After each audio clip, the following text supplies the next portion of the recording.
안녕하세요. 115만 회원과 함께하는 네이버 최고의 부동산 카페 아름다운 내 집 갖기 매니저 청겨울입니다. 분양가 중개 시즌 3 16화고요. 스피드 분양가 중개를 찾아왔습니다. 이번 주에 9월 첫 주차에 분양이 좀 많아요. 그래서 7개 단지 정도가 몰려 있어서 사실은 선별 단지로 다뤄야 될 단지들인데 편집에도 시간이 걸리다 보니까 스피드 분양가 중개로 다루는 단지입니다. 다만 스피드 분양가 중개로 다루지만 선별 단지급이다 이렇게 보시면 될 것 같아요. 어디냐면 용인, 고진역, 대광, 로제비앙입니다. 이 같은 경우는 용인의 고림지구라고 하는 택지지구가 있어요. 용인하면은 여러분들이 아시겠지만 요 경부 고속도로 축선을 따라서 수지와 기흥구가 있죠.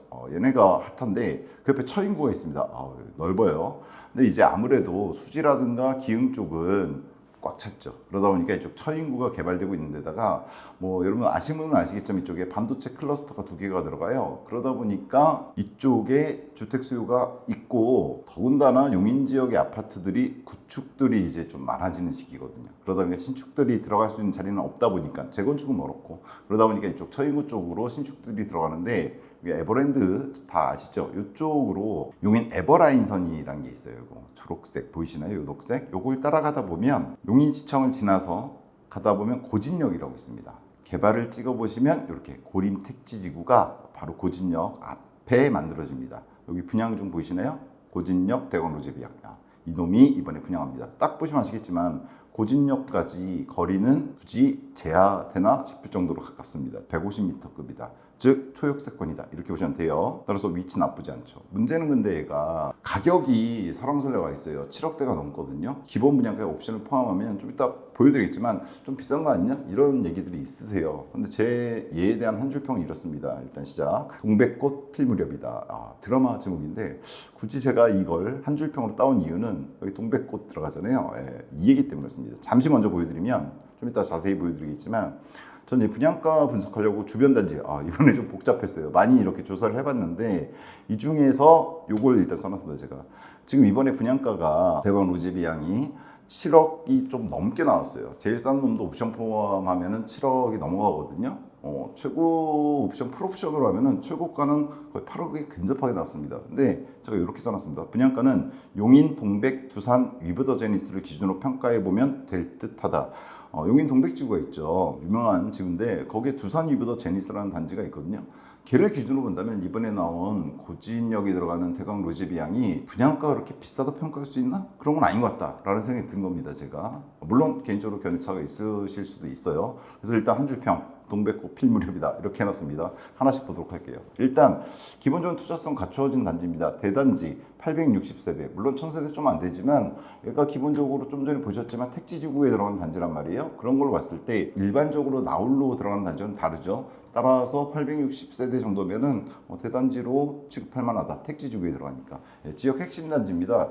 용인 쪽에 물론 좋은 단지들 많은데 신축이 많지는 않죠. 따라서 고림 택지지구라는 이곳에 신축들이 좀 들어가주고 있고 들어갈 거거든요. 그런 의미에서 지역에서는 나름 핵심. 특히나 처인구 쪽에 반도체 클러스터가 어디냐면 여기 보이시죠? 용인 첨단 시스템 반도체 클러스터가 있고 여기 또 하나 반도체 클러스터 일반 단지가 있는데 문제는 얘네들이 택지지구를 갖고 있지는 않아요. 현재로서는 있기는 한데 되게 작은 규모들 여기 보이시나요? 여기 노란색이 거의 안 보이죠? 보시면 이쪽에도 보시면 여기 조금 원산면 쪽에 여기 조금 공동주택 조금밖에 없어요. 따라서 이쪽에 이제 얘네들이 활성화됐을 때 수요를 갖다가 받을 곳들이 필요한데 하나가 동탄 이도시 쪽이 있기는 한데 용인 쪽에서는 아무래도 이쪽 고림 택지지구라든가 역삼이라든가 이런 데가 클러스터와 연관해서 이야기가 되고 있죠. 하여튼 지역 핵심 단지다. 신축이 들어가는 용인 쪽에 이렇게 보시면 되고요. 역세권입니다. 좀 전에 보셨지만 고진역에서 150m급 에버라인입니다. 중전철은 아니고 용인 경전철이죠. 그럼에도 불구하고 바로 앞에 그런 단지이기 때문에 교통 측면에 있어서도 나쁘진 않다 이렇게 볼 수 있어요. 따라서 저는 기본적으로 가격 하방 경직성은 갖출 만한 단지 아닌가라는 생각이 듭니다. 두 번째로 분양시장 흐름을 파악하는 데 있어서 필수 단지로 봅니다. 왜냐하면 지역 관심도가 높아요. 일단 반도체 클러스터를 갖다가 광고하면서 들어간 단지들이 많거든요. 실제로 반도체 클러스터가 어떤 영향을 줄지는 지켜봐야겠지만 여하튼 현재 이것들이 언급이 되고 있기 때문에 관심도가 높고요. 또 하나는 수도권 분양가라는 측면에서 기타 화제성도 있습니다. 최근에 봄과 가을에 분양이 많은데 이번 봄에는 일련의 사태로 분양들이 멈췄었죠. 그러다가 지금 가을에 한 번에 분양이 좀 되는데 현재 지금 분양가는 최근 2, 3년 동안에 건축비 상승으로 해서 많이 올라갔었단 말이에요. 근데 뭐 이번에 나온 627 대책도 그렇고 일련의 사태에 의해서 서울 일부 강남권을 제외하고는 좀 멈췄고, 수도권 같은 경우에도 기축 같은 경우에도 21년 전고점에서 떨어진 다음에 회복을 못하고 있는 지역이 거의 대부분이거든요. 회복을 했다고 하더라도 전고점까지 못한 이런 상태. 그러다 보니까 분양가도 어떠냐면, 건축이 많이 올라간 건 사실인데 그에 의해서 분양가가 상승하다가 지금은 잠시 멈춘 시기란 말이에요. 그래서 지금 보면 재미있는 게, 이번 주 저희 분양가 중에 보시면 알겠지만 수도권에 꽤 많은 물량이 나왔거든요. 비슷비슷하게 나왔어요. 예. 그런 의미에서도 얘를 분양가가 좀 적절한 값은 봐야 되는 단지 아닌가, 이런 생각이 들어서 영상을 찍는다, 이렇게 보시면 될 것 같습니다. 자, 기본적으로 투자성이 있다고 저는 보는데, 일단 고진 로제 배양에 대한 기본적인 정보부터 좀 보고 가겠습니다. 공고가 나왔고요. 특히 오늘 28일 날 제가 찍고 있는데, 홈페이지도 어제까지만 해도 평면도나 커뮤니티 이런 게 없었는데 오늘자로 떴더라고요. 그래서 좀 더 자세한 소식을 드릴 수 있을 것 같은데, 일단 9월 1일 날 특공이고요. 2, 3일에 일반 공급 1순위, 2순위가 있습니다. 교통은 좀 전에 보셨지만 고진역 에버라인 바로 앞에 위치한다. 다시 보여드리면 바로 고진역 바로 앞에 있는 단지입니다. 150m. 그리고 사실 좀 이따 보겠지만 학교도 옆에 초등학교, 중학교, 고등학교가 다 있습니다. 초품화, 중품화, 고품화. 물론 고등학교는 이제 성적에 따라서 달라지지만, 자, 860세대고요. 특공이 438세대. 그 다음에 일반이 422세대, 절반 정도로 보시면 됩니다. 최고 29층이고요. 보니까 12층에서 29층까지 총 8기동으로, 이게 조감도입니다. 공식 홈페이지에 나와 있는. 대략 이런 식의 모습으로 들어가게 된다, 이렇게 보시면 될 것 같고요. 앞에 이제 천 있어요. 조감도에 보시면. 그거는 여기 보시면은 바로 앞에 있는 건 아니라서 이 준주거 지역에 어떤 층으로 들어갈지 모르고, 또 이 앞에도 단지가 하나 들어가게 돼 있거든요. 공동주택. 뭐 조망이 되는 곳도 있고, 그것보다도 이제 가깝게 150m였잖아요. 여기까지가. 가깝게 이 수변을 갖다 이용할 수 있다는 측면에서도 나쁘지는 않은 것 같습니다. 산책이라든가 뭐 운동 같은 거 할 때 있는 게 좋잖아요, 이런 수변이. 자, 그 다음에 입주는 28년 7월 예정이라서 대략 3년 정도 남았다. 따라서 아주 길지도 아주 짧지도 않은 적절한 자금을 동원할 수 있는 기간이 있다, 이렇게 보시면 되고요. 이 같은 경우는 민간 택지로 되어 있기 때문에 분상제가 적용이 안 됩니다. 그러다 보니까 거주 의무도 없고 재당첨도 없어요. 다만 전매가 6개월이 있는데 뭐 당첨은 6개월이니까 거의 제한은 없다. 따라서 뭐 얘가 그런 의미에서 투자 가치가 있다 없다, 그럼 개인적으로 판단하시겠지만 일단 조건 자체는 나쁘지 않다, 이렇게 볼 수 있을 것 같습니다. 얘 같은 경우에는 분양가가 당연히 중요한데 75, 84, 110평 세 가지 타입이 나왔어요. 공고문을 보시면 7호 같은 경우에 1층 5억 8,400, 대략 5.8억에서 5층 이상, 고층은 6.4억 정도에 나왔다, 이렇게 보시면 될 것 같고요. 84가 A, B 두 개가 있습니다. 84A1인데 창문 하나 차이인 것 같아요. 좀 이따 평면도 보겠지만, 여하튼 84A1 같은 경우는 6.6억에서 7.2억 정도 선에, B형 같은 경우는 6.5억에서 7.1억 선에 나왔고요. 110평은 8.1억에서 8.5억에 정리해놨습니다. 보시면 7호형 5.8억에서 6.4억이고요. 84형은 타입에 따라 다르지만 6.5억에서 7.2억, 110평은 8.1억에서 8.6억 정도 나왔다. 75형의 최고가가 84형의 최저가랑 거의 맞붙어 있다는 게 좀 특징이긴 합니다. 이러면 84가 낫지 않을까, 이런 생각이 드는데. 그러고요. 사실 이거는 기본 분양가고, 기본 분양가가 중요한 게 아니죠. 항상 저희 분양가 중에 말씀드리지만 들어가야 될 돈이 있단 말이에요. 일단 확장비가 있는데 확장비가 조금 셉니다. 7호형 같은 경우에 2,900, 거의 3,000이라고 보시면 되고요. 84는 3,300이 나왔고 110평은 4,300이 나왔습니다. 일단 최근에 공공분양을 제가 많이 보여드렸기 때문에 그거 보신 분들은 비싸다. 근데 제가 그랬잖아요. 공공분양에서 공공분양 확장비는 되게 싸게 나오는 거라고. 보통 1,000만 원 이하로 나오잖아요. 근데 보통 84에서 좀 비싸면 3,000까지 간다고 말씀드렸는데 여기가 그렇습니다. 그래서 확장비는 좀 비싼 것 같다라는 느낌이 좀 들기는 해요. 3,000이 넘으니까 84 기준으로. 에어컨은 오히려 싸게 나왔습니다. 4기 기준 590이고 5기 기준 710만 원. 보통 5개 기준이면 민간 분양 같은 경우에 950에서 1150까지 가거든요. 고급형인 경우는 1250까지 갑니다. 그거에 비해서는 얘는 싸게 나왔어요. 보통 일반 분양 4기가 750에서 850 사이이기 때문에 5기가 710에 나왔으니까 요건 좀 싸게 나왔다. 200 정도 이렇게 보시면 될 것 같고요.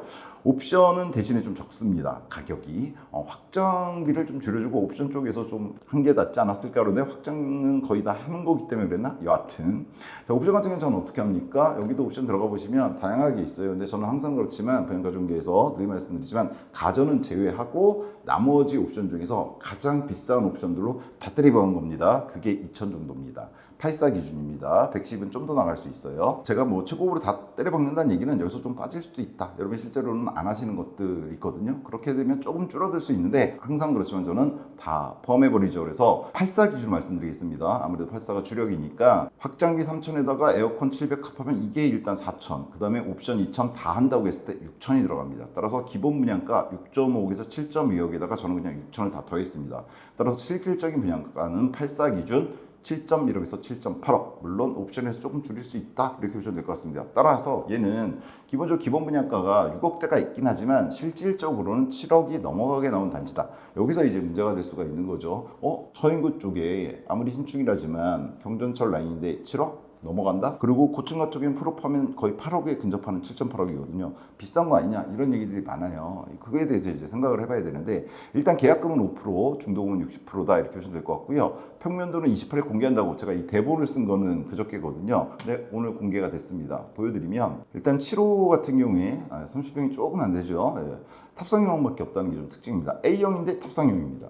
아마 84 쪽이나 110 쪽에 판상은 밀어줬다 이렇게 보시면 될 것 같아요. 뭐 침실 2개, 거실 들어가 있는 구조 이렇게 보시면 되고요. 특이한 거는 주방 팬트리와 현관 팬트리가 2개 다 이렇게 들어가 있습니다. 이걸 터서 뭐 알파룸을 만들 수도 있을지 모르겠는데 여하튼 이런 식의 구성 이렇게 보시면 되고요. 84A와 A-1이 있습니다.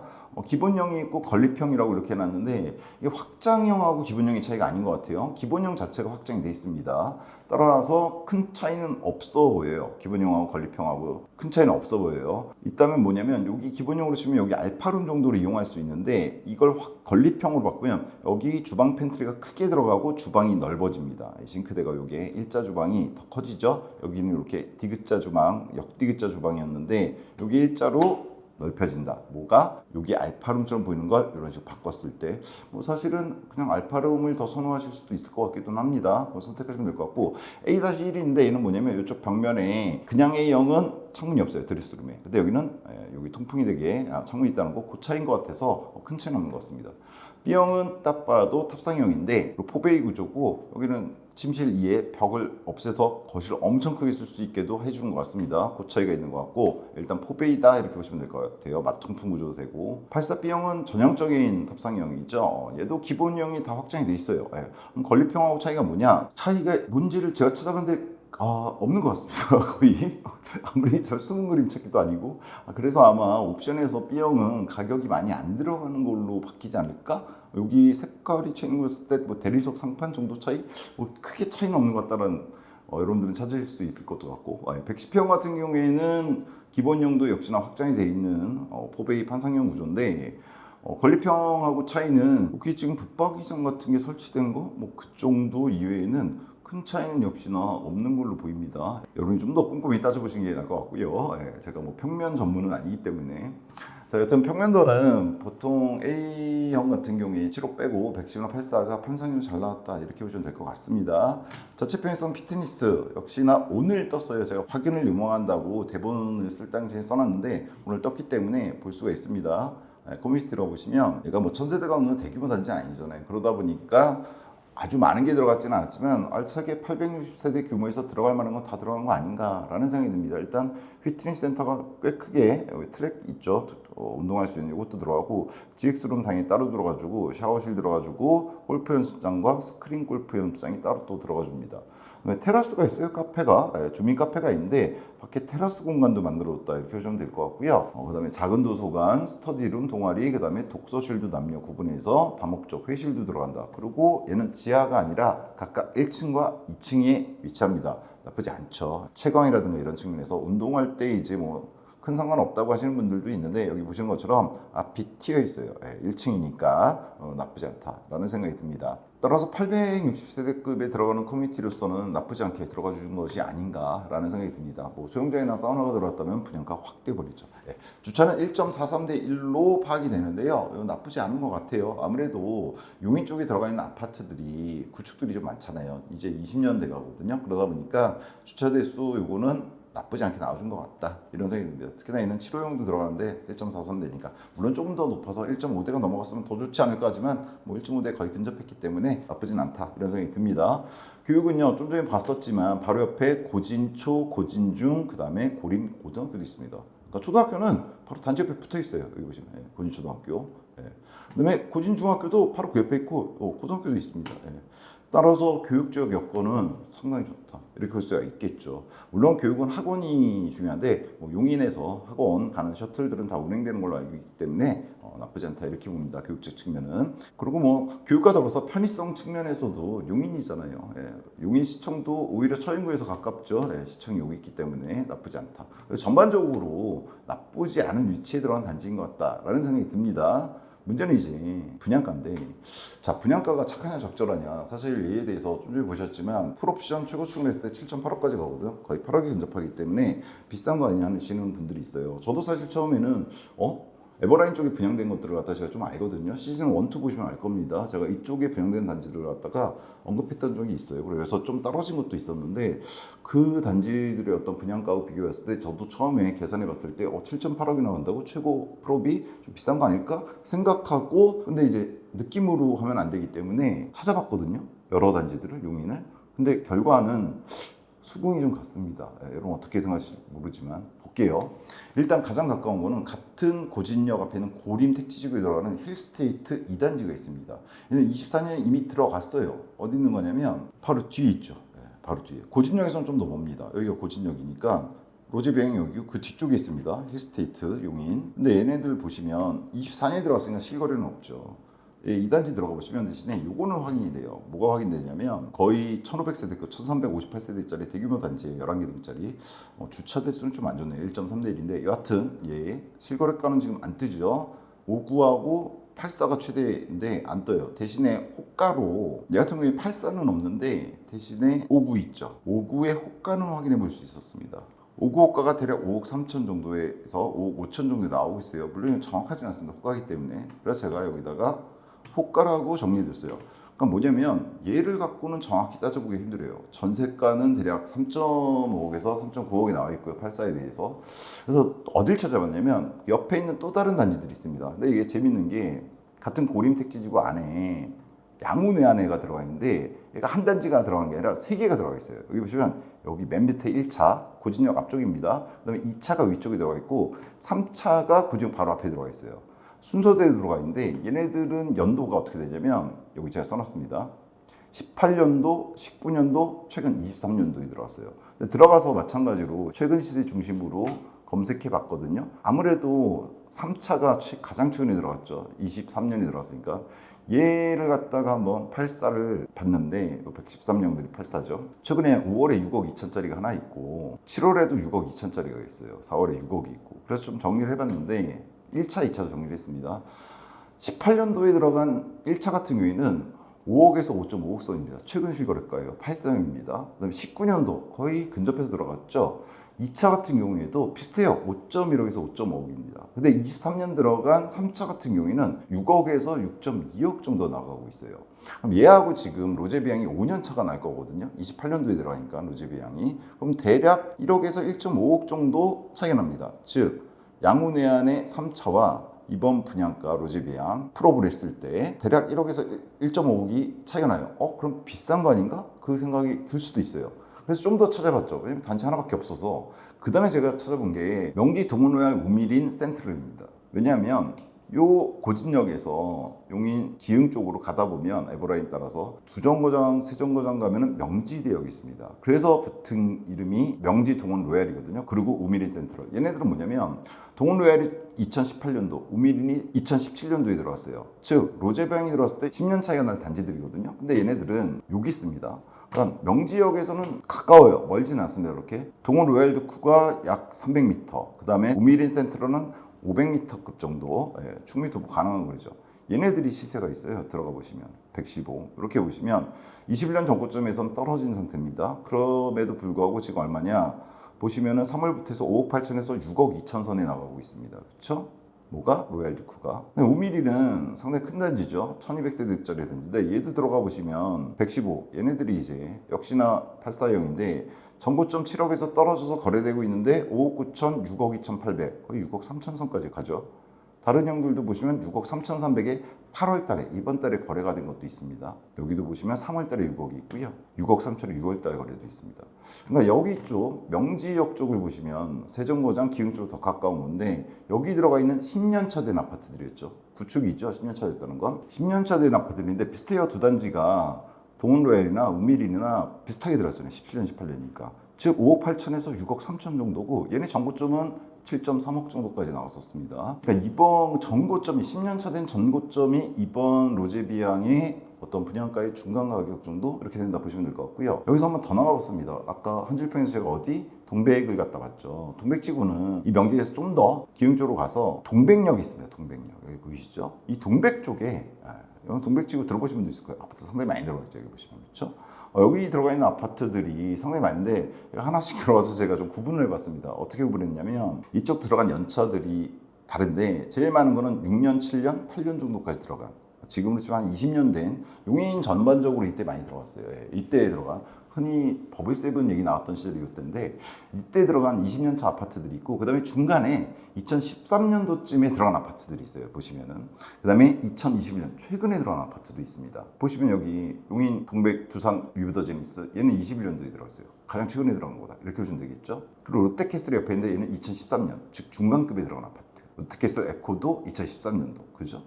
그리고 나머지 이쪽에 있는 아파트들 보시면 계룡 리슈빌이든 2006년, 노빌리티 2006년, 그랑블 2006년, 모하미레도 2006년, 다른 그랑블 2006년. 그러니까 이쪽에 일반적으로 여러분들 생각하는 동백지구 아파트들은 6년, 7년 정도에 이렇게 보시면 들어갔다. 뭐 17년에 들어간 소규모고요. 이거는 이렇게 돼 있어요. 그러면 얘네들을 다 들어서 제가 실거래가를 다 봤어요. 올해 거 1월부터 봤는데 2006년 7년 들어간 주류죠. 이쪽 동백지구에 그 아파트들은 84가 4.5억에서 5.5억입니다.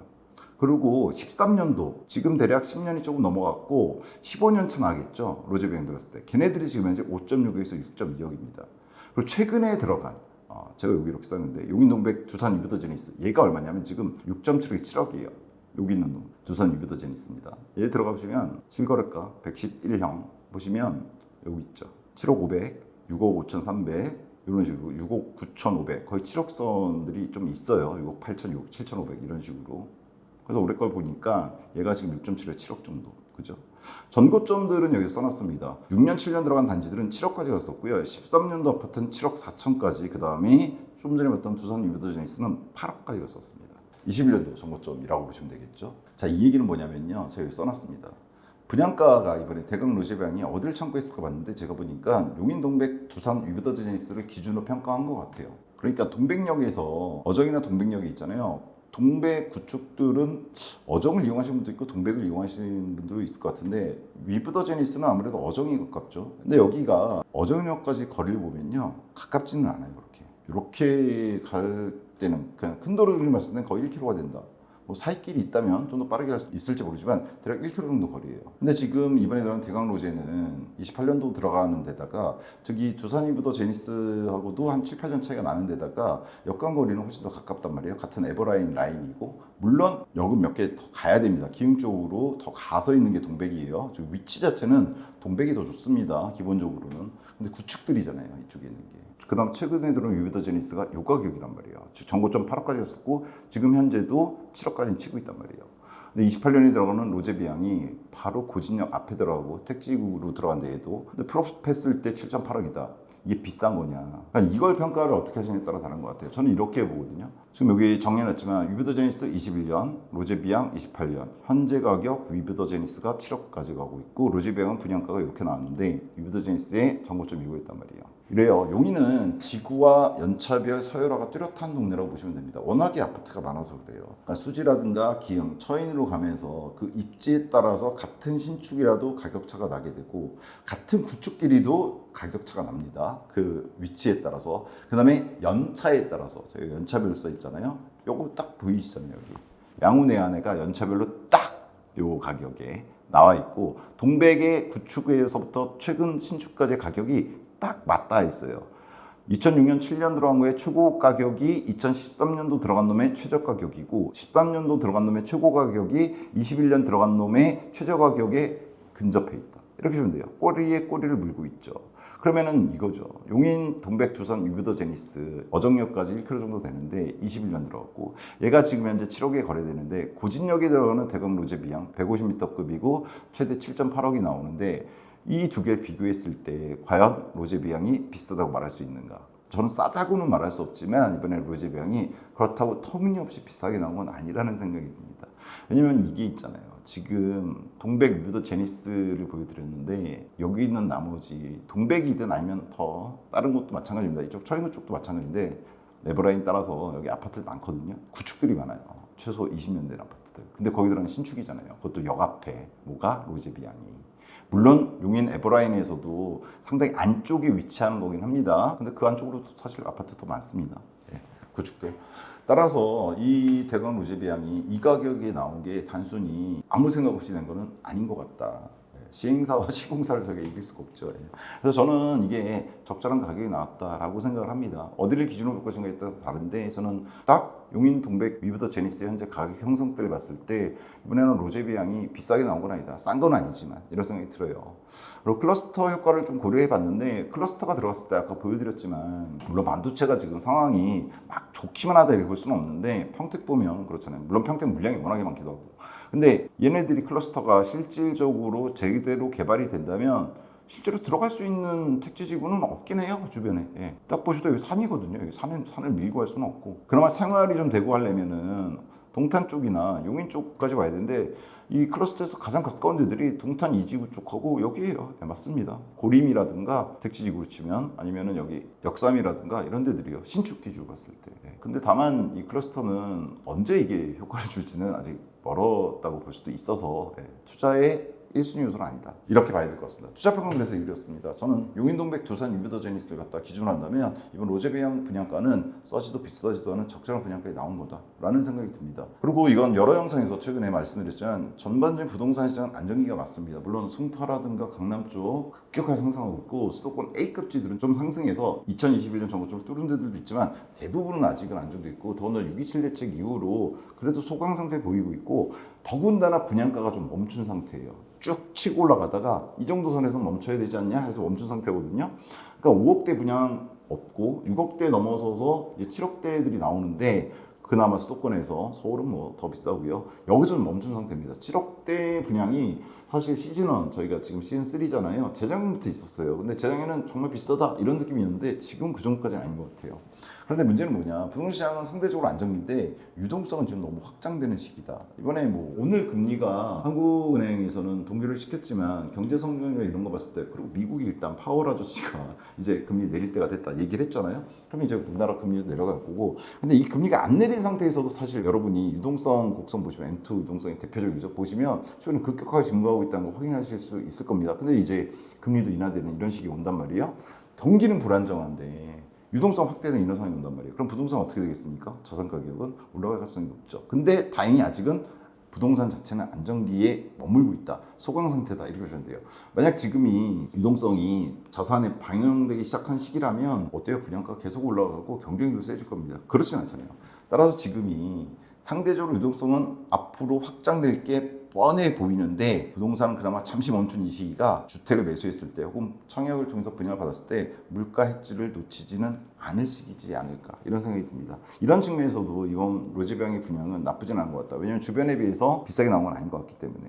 그 다음에 반도체 클러스터 영향은 좀 조심히 고려해야 된다고 봅니다. 아까도 말씀드렸지만 좋은 거죠. 호재기는 한데 사실 이런 게 만들어지고 입주하고 거기 들어온 사람들이 또 주택 구하고 하는 데까지 걸리는 시간은 꽤 될 겁니다. 물론 얘는 분양이기 때문에 3년 뒤에 들어가는 거잖아요. 그래서 뭐 나쁘진 않을 것 같은데 여기에 너무 얽매이는 거는 아니지 않을까라는 생각이 듭니다. 언젠가는 호재로서 적용하겠지만 저는 제일 중요한 건 이거라고 봅니다. 용인 동부 신축 수요에 영향을 기대해야 된다. 사실 동부라고 써놨지만 왜냐면 얘가 처인구 동쪽에 위치해 있으니까 사실은 용인 전체 신축 수요도 기대할 수는 있습니다. 뭐냐면 여기 보시면 여기 있는 이 아파트들 전부 다 동백지구도 그렇고 더 들어가도 그렇고, 물론 이쪽은 가격이 세요. 이쪽까지 전부 다 구축이거든요. 근데 구축 전세 사는이 조금 떨어진 이쪽이 생활권이라면 여기 들어오시는 것도 나쁘지 않다고 생각하실 가능성이 있거든요. 그래서 전반적인 용인의 구축화, 일단 90년대 200만 호는 이미 재건축이 돼야 되는데 그러지 못하는 상황에서 이제 구축화가 이루어지고 있다면 용인 같은 경우에는 2000년대 초중반에 들어간 애들이 있어요. 걔네들 근데 이제 20년 넘어가기 시작했죠. 걔네들도 구축이라는 것에서 오는 어떤 불편함들 이런 게 생길 시기란 말이에요. 근데 거기 들어가는 신축이고 용인 동부 쪽 처인구만 해도 역시나 구축이 많습니다. 거기 있으신 분들이 로제배양이 뭐 어디 여기서 멀리 떨어진 나홀로 들어가는 게 아니잖아요. 고진역 바로 앞에 택지지구로 개발된 곳에 150m급으로 들어가기 때문에 역과제거리 이거는 나쁘지 않은 것 같다라는 생각이 듭니다. 더군다나 계속해서 구축화가 되겠죠. 지금 용인 지역에 있는 아파트들이 처인구 쪽 동백지구도 그렇고 그랬을 때 신축에 대한 어떤 수요는 있지 않을까. 그거에 대한 어떤 대안으로서 고림이나 역삼이 나름 괜찮지 않은가라는 생각이 들어요. 그래서 이번 분양가가 다소 높아 보이는 느낌, 특히나 확정비가 3천이나 해서 좀 뭔가 많이 내는 느낌이 들 수도 있지만 엄밀히 따져보면 아까 해드렸잖아요. 특히나 얘 봤을 때 두산 유더 제니스 나쁘지 않은 것 같고요. 그리고 이 얘기 들으면 이번에 분양가 중계 다음 편이 될 텐데 탑석 프루지오 파크 7이라고 하는 세븐 얘가 들어갑니다. 얘가 아시겠지만 탑석 자리가 유명해요. 의정부 쪽 위쪽이죠. 북쪽 지역인데 얘도 28년 들어가는데 기본 분양가가 7.3억이 나왔어요. 기본 분양가가 얘도 옵션 합하면 8억 갈 것 같아요. 로제배양보다 3일 정도 뒤인가 분양을 하는데 얘 이렇게 나왔거든요. 그리고 잘 아시는 왕숙 신도시에 이거 분양가 중개로 지난주에 했는데 프루지오 더 퍼스트라고 있습니다. 얘는 민간 물량은 아니고 민간 참여 공공인데 얘가 6.2억에 풀업이 나왔어요. 6.2억. 물론 얘보다는 비싼데 왕숙의 위치라든가 이런 거 고려해 봤을 때 용인이 빠진다고 보기는 좀 힘들죠. 그렇게 봤을 때 물론 왕숙도 좋습니다. 저는 뭐 개인적으로 왕숙에 대해서 지금 투자 분석편을 갖다가 3편까지 보여드리고 4호편에서 말씀드릴 거긴 한데 뭐 제2의 일산 신도시 정도 급은 될 수 있다 이런 생각은 드는데 용인이 뭐 거기에 뒤지는 건 아니니까. 그리고 출퇴근할 수 있는 곳이 완전 다르잖아요, 그죠? 따라서 저는 이 로제비앙이 엄밀히 따져보면 비싸게 나온 건 아닌 것 같다 이런 생각이 듭니다. 로제비앙의 미래 가치는 이렇게 봅니다. 일단 좀 전에 말씀드린 제일 중요한 건 이거예요. 용인 동부의 신축 수요. 용인 동부에서 신축 수요를 감당할 곳이 저는 뭐 어차피 고림하고 역삼이 지금 뚜렷하게 보이는 곳인데. 신축들이 추가될 겁니다. 당연히 고림에도 아직 안 들어온 게 있고 역삼에도 안 들어온 게 있잖아요. 근데 걔네들의 위치와 분양가를 보면 얘보다 쌀 거냐? 얘보단 비쌀 것 같아요. 더군다나 이게 더 중요해요. 사실은 수요. 구축이 너무 많아요. 이제 20년을 넘어가기 시작했어요. 그러다 보니까 신축에 대한 수요가 있을 수밖에 없습니다. 물론 더 좋은 곳으로 갈 수 있어요. 더 비쌀 거예요. 위쪽으로 가던 왼쪽으로 가던 용인에서 비싸죠. 따라서 미래 가치에 있어서는 용인 자체의 어떤 구축화 이게 바로 로제비앙의 미래 가치를 갖다 보장해주는 주요 요소가 아닌가 해서 빨간색으로 해놨고요. 클러스터는 빨간색은 안 해놨습니다. 언젠가는 호재가 되겠지만 그리고 대박을 칠 수 있는 위치이기도 해요. 클러스터에서 더 밑쪽엔 동쪽으로 가서 죽어가지는 않을 거고 결국 화성 쪽이나 동탄 쪽이나 이쪽 용인 쪽으로 올라오게 될 텐데 거기 근무하시는 분들이나 이런 분들이 그랬을 때 아무래도 영향을 받겠지만 이건 시기가 워낙에 불분명해서 푸른색으로 파란색으로 빨간색보다는 좀 뒤로 제가 미래가치에선 밀어놨다 이렇게 보시면 될 것 같습니다. 자 마지막 한 줄평 신축 희망이다 용인에서. 저는 그렇게 생각합니다. 이 로제비앙이라든가 앞으로 들어갈 고림이라든가 역삼이라든가 뭐 이런 신축 지구 그 에버라인선 따라서 들어가요. 왜냐면 경부 라인에 있는 수지하고 기흥은 신축이 들어갈 만한 자리가 거의 없다고 보시면 되잖아요. 아예 없는 건 아니에요. 근데 훨씬 더 비쌀 거죠. 훨씬 더. 그러니까 따라서 얘가 상대적으로 이 처인구에 들어가는 신축에서 나쁘지 않은 가격에 나온 것 같다라는 생각이 들고요. 저는 그 기준점을 동백 쪽으로 봤습니다. 동백이 두산 유더 제니스. 걔도 좋은 아파트. 걔도 오를 거란 얘기예요. 이거 보시고 야 우리가 뭐 그럼 제거도 못하냐 이러시진 마시고요. 자 어디까지나 개인적 의견 견해였다는 거. 세부상에 있어서 제가 다양한 정보를 취합하는 과정에서 잘못 인지한 것들이 있을 수 있습니다. 투자는 개인 책임이라는 점 인지하시고 걸러서 들어봐 주시고요. 이번에 여기 대광 로제비앙 수요가치 분석을 해드렸는데 괜찮다 싶어서 만약 저희 회원님들 중에서 들어가시는 분들이 있다면 즉 청약하시는 분들이 있다면 좋은 층에 좋은 전망 있는 쪽으로 당첨되시기를 기원드립니다. 마지막으로 저희 첫 번째 댓글에 저희 부동산 카페 아름다운 내 집 걷기 분양 정보 공식 단톡방 주소를 올려드릴 거예요. 들어오시면 아무래도 영상에서는 못 말하는 것들이 있을 수밖에 없어요. 근데 뭐 단톡방에서는 질문하시면 제가 개인적으로 답변도 드리고 하고 있으니까 찾아와 주시면 감사할 것 같고요. 정보가 도움이 되셨다면 구독, 좋아요, 알림 눌러주시면 감사하겠습니다. 긴 시간 시청해 주셔서 감사합니다. 다음 시간에 좀 더 정확하고 좋은 투자 정보로 찾아뵙도록 하겠습니다. 감사합니다.